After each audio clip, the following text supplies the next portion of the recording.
राज्यात दहीहंडीचा उत्सव मोठ्या उत्साहात सुरू आहे। मुंबईत दादर आणि ठाणे जिल्ह्यात साजरा होणाऱ्या दहीहंडीसाठी लोक उत्सुकतेने हजेरी लावतात। वरळीमध्ये जांभोरी मैदानात भाजपाची परिवर्तन दहीहंडीचं आयोजन केलं आहे।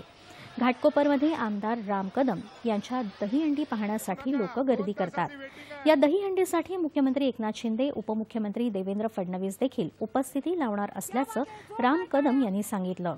ठाण्यात शिवाजी पाटील यांच्या स्वामी प्रतिष्ठानच्या दहीहंडीचं आयोजन केलं आहे।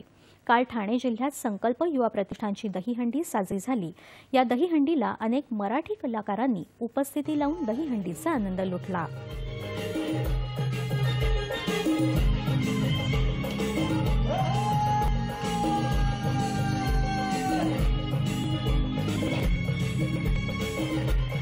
अतिशय उत्तम अशी सुरुवात